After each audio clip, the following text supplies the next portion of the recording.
Magistrate সাহেব এই পিসি reject করে ওনাকে জেসি দিয়েছেন দুদিনে। উনি 23 তারিখে আবার প্রোডাকশন হবেন। আসলে আরাবুল বাহিনী যখন গত 1 বছর আগে আইএসএফ এর সুপ্রিমো নওশাদ সিদ্দিকীকে যখন আপনার পুলিশ অ্যারেস্ট করেছিল, বিভিন্ন কেসে বিভিন্ন কোর্টে তাকে টেনে নিয়ে বেড়াচ্ছিল, তখন তৃণমূলের তো নেতারা বা আরাবুল বাহিনী তখন বিভিন্ন টিপ্পণী কেটেছিল। কিন্তু আজকে সেই আরাবুলকে, সেই তাজা নেতা, পার্থ চ্যাটার্জি তাকে তাজা নেতা বলেছিল, সেই তাজা নেতা আজকে জেলে। এবং কখন জেলে? যখন তার সরকার আজকের এই পশ্চিমবঙ্গের ক্ষমতায় এখনো আসেন, সেই তৃণমূলের সরকার, তৃণমূলের পুলিশ, যার স্বরাষ্ট্রমন্ত্রী বা পুলিশ মন্ত্রী হচ্ছে মমতা বন্দ্যোপাধ্যায় নিজে, সেই তার পুলিশ বাহিনী কিন্তু আরাবুলকে আজকের তুলেছে, তাকে হেফাজতে নিয়েছে এবং আজকে তাকে আবার প্রডিউস করতে চলেছে কোর্টে।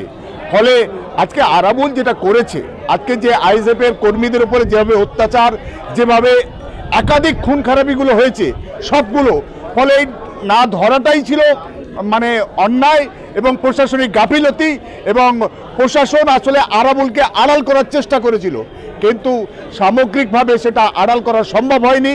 কারণ আস্তে আস্তে তৃণমূলের পায়ের তলা থেকে ক্যানিং পূর্ব, ভাঙড় সর্বত্র কিন্তু পায়ের তলার মাটি সরে যাচ্ছে।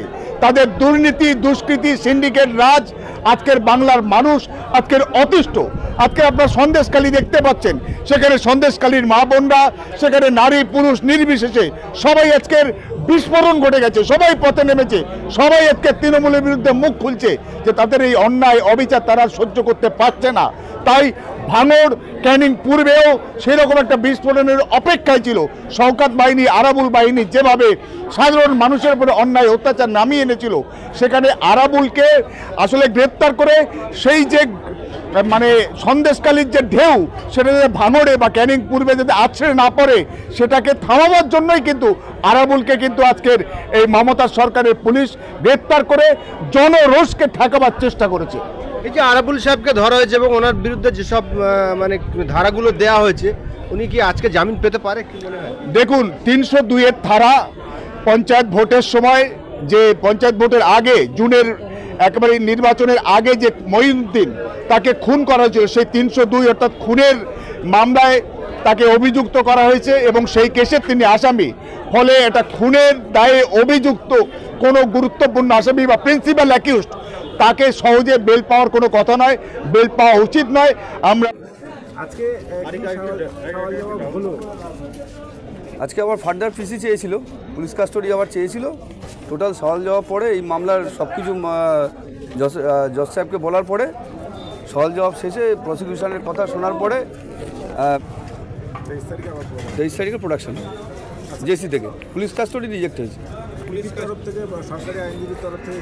ফার্দার ইনভেস্টিগেশনের জন্য ওনার আবার চেয়েছিল, পুলিশ কাস্টডি চেয়েছিল।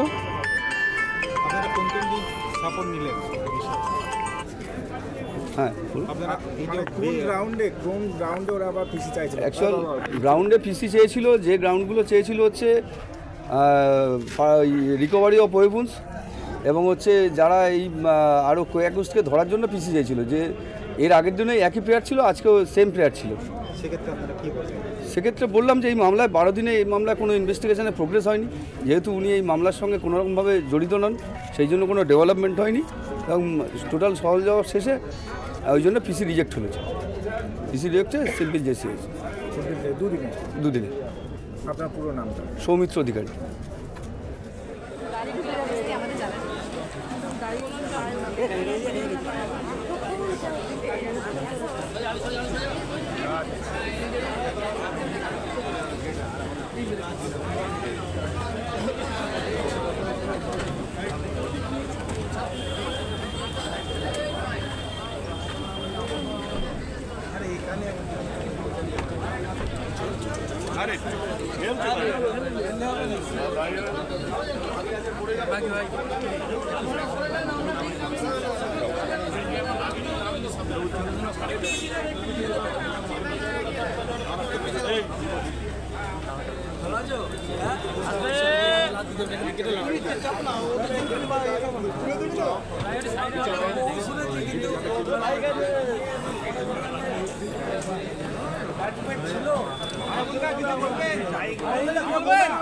দাদা